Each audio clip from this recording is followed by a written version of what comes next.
Over the weekend, Tulsi Gabbard appeared on Dave Rubin's show. And since then, some have come out saying that this interview proved that she is, in fact, not a progressive.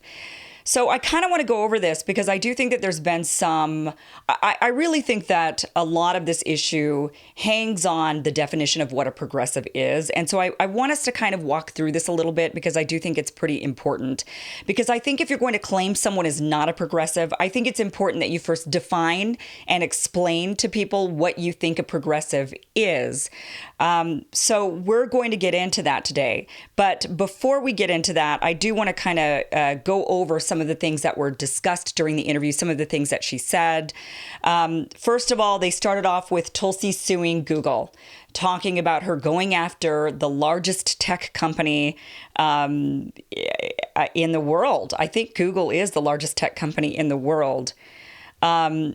So she's saying that they have too much power, that they are tech monopolies, that they are infringing on our freedom of speech. And when she was pressed by Dave Rubin about the government's role in regulating businesses, she asserted that the government should have a role in coming in to protect the consumer when the businesses get too powerful. That is for sure not a conservative viewpoint. So that is something that libertarians or Republicans would not agree with. They think less government regulation. Tulsi was saying, no, I do think that the government does need to step in. Now, the reason why she's suing Google is because after the debates, she was the #1 trending candidate. And strangely, at that exact window of time when people were Googling for Tulsi and trying to figure out who she was and trying to gain more info about her campaign, her ability to place advertisements on various Google products was suspended. So she wasn't allowed to advertise for people who, if they're Googling her name and then they come across something, there couldn't be an advertisement saying, here's how to support Tulsi Gabbard. That is really shitty. And they need to explain themselves on that. Why would they suddenly demonetize her account? It just doesn't make any sense at all. So she's suing them. And they talked about that a little bit. She did go on in the interview and she talked about, she asserted that she wants to protect a woman's right to choose. She said that she would defend that right. Now, she did mention that she's not for it during the 3rd trimester, saying that it should only be done when the mother's life is in danger or there are some severe medical issues. But she also did say that the government shouldn't be the ones regulating this. They didn't get into who would regulate it when it comes to that 3rd trimester. But she did say that she doesn't think this is something the government should be involved in. She also mentioned that she wants to end wasteful wars and use that money for programs that would benefit the American people. Now, where people get hung up with Tulsi during this interview is that one of the issues is that she hardly ever takes a firm black or white position on anything. She has a very nuanced approach when it comes to things, and that is often misconstrued as being a moderate or compromising. I see this a lot. People think that if you have a nuanced view, if you're not willing to say, yes, this is what we absolutely must do, or no, and take a firm black or white stance, and your stance is somewhere like, well, okay, let's have a conversation about this. I think that there's maybe something else. People automatically assume, oh, there you go, you're compromising, you're a moderate, and they immediately think then you're not far left enough or you're not far right enough. But the truth is you can actually have very radical, nuanced views. And I think a really good example of this would be somebody like Andrew Yang. Andrew Yang has very, Andrew Yang's kind of the king of this, really, because almost every position he has, almost every political position he has is this kind of radical, nuanced position. It's unheard of. It's, when he says, oh, look, we don't need to necessarily expand welfare programs, and we also don't need to raise minimum wages or whatever. He's like, we just need to give everybody $1,000. That is a nuanced view that is different, but it is not moderate. It's actually quite radical. So I think, first of all, everybody needs to understand that if you have a nuanced view that isn't black or white, yes or no, it does not mean that you are now somehow moderate or somehow compromising. You can still be quite radical. And because Tulsi has nuanced views on things, people automatically start to say that she is now a compromiser, that she's, with conservatives quite a bit, that she plays both sides. And I don't think that's actually true. I think if you can understand arguments and you understand nuance, then you would see that that is not true. Now, some of the things that she said, which some take issue with her stances are on guns, for example. People think she has a moderate viewpoint on that. She is for, this one I was actually kind of confused about because she was seemingly attacked by people for insinuating that there are some on the far left who want to completely ban guns. And yet her stance of saying that she's for universal background checks, then she was criticized for also just being a moderate. So it's like, are you criticizing her because she's incorrect that the left is not far left on this, or are you criticizing her because you think she's moderate and she doesn't go far left enough? I'm very confused about that criticism. But her stance, they didn't really get into the gun debate that much, but she did talk about universal background checks being something that a majority of Americans want, and yet it's not happening because of the divisiveness in our Congress right now. People are taking radical viewpoints. Our politicians tend to, where it is in many cases an all or nothing stance. Typically with the right wingers have a tendency to be a bit more all or nothing. You know, they're saying we don't want any regulation at all. I don't really hear very many liberal politicians saying that they want to ban guns altogether, but I do hear this from the constituents somewhat. But the politicians have not adopted that talking point. Dave also says, where she got some pushback was Dave says that there's a feeling that some candidates don't love America. And the criticism with Tulsi was that she seemed to go along with this idea rather than push back on this. And she is a very much a patriot. She has served in war. She is still serving in the military. She had to take time off from her campaign to go serve in the military for 2 weeks, something that was never talked about in the mainstream media, which is unbelievable that they were not talking about this. Unbelievable that they were not praising her for taking those 2 weeks to go serve our country and taking time off the campaign trail. Unbelievable that that was not talked about. But, my criticism of this criticism is there tends to be this viewpoint on the left that, first of all, you shouldn't even go on these shows. That if you're going on Dave Rubin's show or Ben Shapiro's show or Tucker Carlson's show or Fox News at all, that you're somehow a traitor. There's this huge divisiveness going on that you cannot talk to the other side. And if you even attempt to talk to them, you are now one of them. You're toying with them. You're playing with them. You're I guess not toying with them, but you're definitely in the sandbox with them, and it's not good.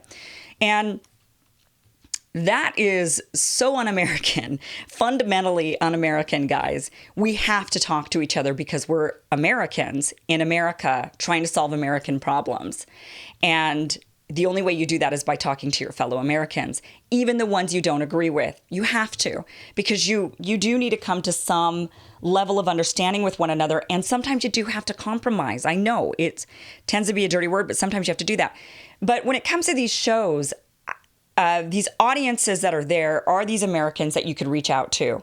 And a lot of people on the left have a tendency to be very upset about the appearances on these shows and these programs.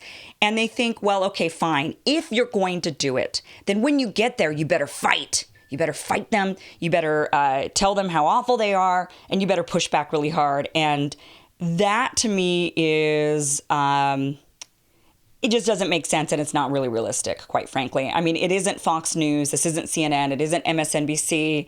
Those programs have set up a platform for that where you go on and you fight. They actually encourage that. They want that. They ask you to do that. That is what they want for their ratings. So the producers will literally tell you, hey, listen, you're here to be the contrarian. We want you to be the contrarian. So go for it. Go all out. They ask you to do that. When you're going on a show like, let's say, Ben Shapiro or Dave Rubin, they're not asking you to be a contrarian and to fight them. They're asking you to be a human being and have a conversation with them. So I have a bit of a criticism about that criticism of, you got to push back and you got to be this angry person. I do think, though, that there is a feeling, and what Dave was talking about is that there is a feeling amongst people on the right in particular who feel like the left seems to hate this country. That is a fair thing to say because it's true. I'm not saying it's true that people on the left hate this country. I'm saying that the perception of the right is this. They are perceiving this. And that is true, that they're perceiving this. Now, the job then of the left would be to somehow get those people who perceive this to no longer perceive that. But it's difficult to do when you've got people like Colin Kaepernick coming out saying, don't put the Betsy Ross flag on a pair of shoes for 4th of July because we hate that flag because it's a symbol of racism. It feels like hatred for the country. And it feels like that when then everybody goes along with it. So I do think that there is some there with that conversation. They didn't go deeper into that. And she got pushed back on that. For somewhat agreeing with it. I do think that I don't think you could by any means say that about, the group in general. I don't think people would run for president if they didn't love this country. I don't think that people would run for office and deal with all the smears they deal with if they didn't love this country so I think it would be, I don't think people sign up for the military if they don't love this country. There's a lot of things that I think people love this country. I do think that there does feel like there is a subset of people who tend to criticize to the point where it feels like hatred. And sometimes I'm accused of that too. Another criticism she got was she's very specific about ending wasteful, stupid regime change wars. But she does state that she is not a pacifist. She is not, she's not totally against war when war is necessary. She's against war when it is unnecessary, which most of our wars are. There is a tendency on the left right now, the criticisms of Tulsi is that essentially if she is for war at all in any circumstance, that she's therefore not a progressive. I don't think that it is I don't know. I mean, I could be wrong, but I don't think that it is part of the progressive platform to be a total pacifist. I don't think that's part of the platform. I don't think there's really any politician worth their salt or any American worth their salt who would say, yeah, you know what, if we're being bombed and nuked and attacked and someone's actually threatening us and, and our people are being harmed, you know what, we just don't believe in war. We just think that that's the wrong way to do it. We've got to figure out another way to end the conflict. Now, I agree that you should try any way possible, including meeting with dictators and people you don't like, which she also gets criticized for. It's like, okay, so if you are going to be a pacifist, if you're going to take that stance, and if you're going to say war under absolutely no circumstance war, then you cannot also be against sitting down with dictators and leaders you don't like. You just can't. You have to say, my choice is to sit down and try to have a conversation with these people and work it out. Otherwise, you would go to war. Sometimes you don't have a choice because they're blowing you to bits and pieces. Or they're marching around, they're trying to exterminate groups of people. Now, another thing, Tulsi doesn't like labels, and she covered that on the show. She doesn't like labels, and that was something that people also throw that at her and say, oh, if you can't label yourself a progressive, then you must not be. But let's go over some of her record a little bit just to kind of refresh ourselves before we go into what is a progressive, because I do want to hit on that. But, you've got somebody who supported Bernie in 2016. You've got somebody who was at Standing Rock. You have somebody who's been calling for restoring Glass-Steagall since 2012. She opposed any cuts to Medicare and Social Security under Obama when he backed the Simpson-Bowles proposal. And she's always supported some form of universal health care. She signed on to Medicare for All, but she's always been for some sort of single-payer type program. So I think it's difficult to say she's not a progressive, but people certainly do. So that being said, let's just take a look at what a progressive actually is. And this definition is where people get really hung up. But I actually want to read this to you because I do think people get mostly hung up between the difference between populism and progressivism. And I think this is an important distinction to understand. Sorry, I just had to make sure my camera was still rolling there because it didn't look like it was for a minute. So looking at the difference, so I think this is where people get messed up a little because there's a populist and there's a progressive. And I think also where people get messed up is with populism and progressivism, these ideas have actually seeped onto both sides, the left and the right. And you'll understand better when I kind of go through the definitions of these. And this is why it is confusing for people when candidates like Tulsi Gabbard and Andrew Yang do tend to get large followings from people on the right, people who say, I'm voting for Trump unless I'm going to vote for Yang or Gabbard, why she gets a lot of libertarian support, why these candidates seem to have widespread appeal. Because of it, they're often accused of being moderates or not real progressives. But I think when you understand the definitions of populism and progressivism, it all starts to make a lot of sense. So first of all, these two are big political movements that have risen up throughout the years. Populism really started to take hold in the 19th century and progressivism in the 20th century. And the difference between the movements are populism. Now I'm getting this from difference.wiki. Populism says the movement that was led So populism is a movement that was led by the farmers for the economic change, and progressivism is a movement of urban middle class against the political system. So one is for economic change, one is against the political system. One wants to reform the economic system, that's populism. One wants to reform the political system. It says one was led by farmers and other people associated with agriculture, and one was led by the educated urban middle class. And it says, populism brought ideas like reforms in civil services, regulation of banks and industries, 8 hours of work for labor, so, limiting the work time. Progressivism mainly revolved around the political reforms, and it's born issues like inflation and corruption in the business class. So when you look at those two differences, you can see somebody like Bernie Sanders and Elizabeth Warren, I would say with these definitions, fall much more under populism, actually. And I would say Tulsi Gabbard falls much more under progressivism. If anything, she's more of the progressive, and these others are more populists. You could say populist progressives if you want to put them together, because I do think they share a lot. I do think that Tulsi has a lot of economic reforms that she wants to make. And I do think that Warren and Sanders do have some political reforms that they want to make, but not that many, actually. And there's actually been some real angst, I would say, and maybe even some animosity towards Bernie, especially for not wanting to go up against the political class.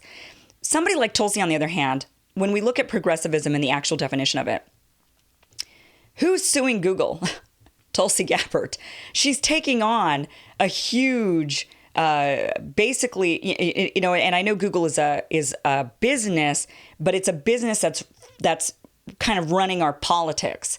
And she's taking them on. She's taking on the political elites. She stepped down from the DNC and said, this is bullshit. I'm going with Bernie because I can't believe what you guys are doing. So she's going against the political class. She's been running advertisements over these last few weeks about going against the political system and calling for transparency in the DNC, calling out the political elites.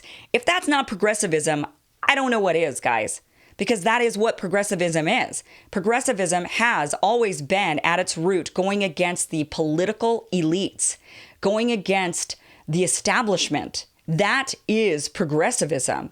Now, what has come along with progressivism has been populism, because they often benefit the same group of people, the low man on the totem pole who's getting screwed over by the political elites and the business elites. And that guy is sitting there saying, this system is corrupt. It's against me. I'm not going anywhere in life because of this. And it's both. So you end up with these two ideas meshing together. Now, populism is going against the economics, saying that you want tax reforms and you want things like Medicare for all, and you want universal health care, universal education, universal health care, taxation for the rich. You want these labor laws, unions. Those are very populist ideas. So now that I've explained that, and now you can see that really Bernie and Elizabeth take more of the populist side. Elizabeth Warren is she's meeting with Hillary Clinton and taking pointers from Hillary when it comes to her campaign. She's in with the elites. Now, Bernie isn't in with the elites by any means, but he's not calling out the elites either, and that's really pissed off a lot of people who've been big supporters of Bernie Sanders. Meanwhile, you've got Tulsi Gabbard, who's totally calling out the elites and the political class. That makes her a progressive. These two, Bernie Sanders and Elizabeth Warren, on the other hand, are more populist. Now, here's where it gets confusing. A lot of the Trump rhetoric and the people who have supported now the Republican Party and Donald Trump in particular, the people who voted for Obama but now have voted for Donald Trump, are more of these populist progressives. And that is why they like candidates such as Tulsi Gabbard or Andrew Yang. And many of them I've even heard say it was either Bernie Sanders or Donald Trump, but I was never going to vote for Hillary Clinton. And that is because they are at their core also progressive populists. And this is where it gets really confusing for people because they cannot understand how you could possibly agree with people on the right. But remember what the ideas, the fundamental core of those ideas are. Populism is economic reform. You want the business, you want jobs back. You want good quality of life. You want to be able to live that American dream. And on the progressive side, it's you want to take down that political establishment.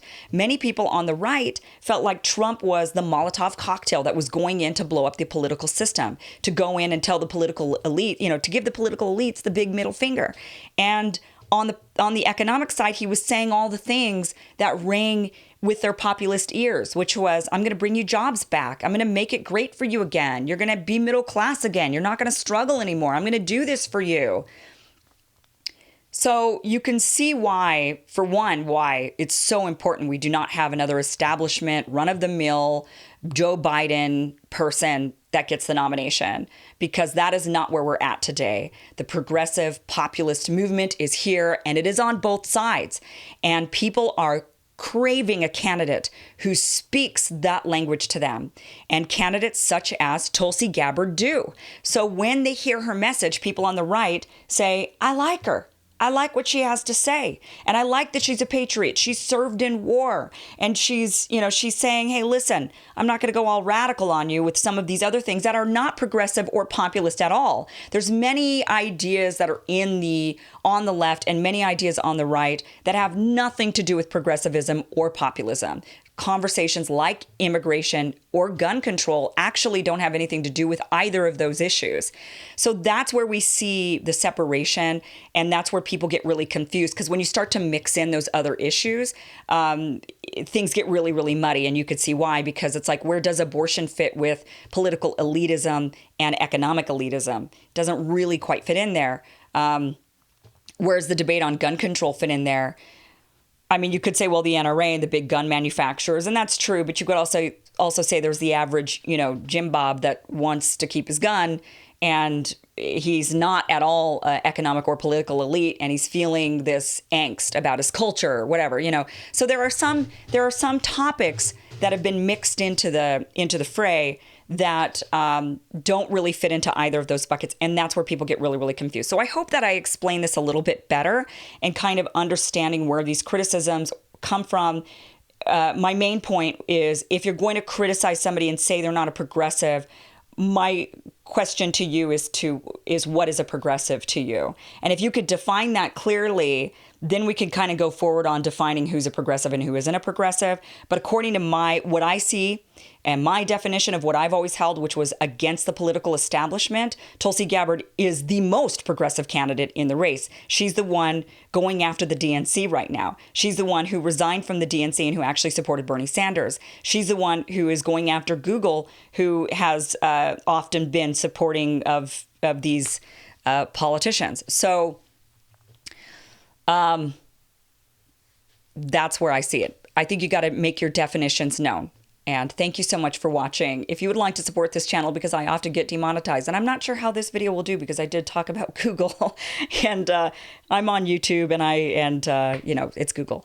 So I do appreciate your support. I have a Patreon and a PayPal down below. I hope that I was able to kind of give you a little bit more insight into this squabble about Tulsi Gabbard and about whether or not she's a progressive, and defining that a little bit better. And hopefully we can all move forward and keep our laser beams focused on the fact that what we really want in America right now, this day and age, is we want political reform. We want those elites to come crumbling down so that we can gain our government back. And we want economic reform so that we can actually live a better life. Those are the things we want. Laser beam focused on that. Thank you so much for watching.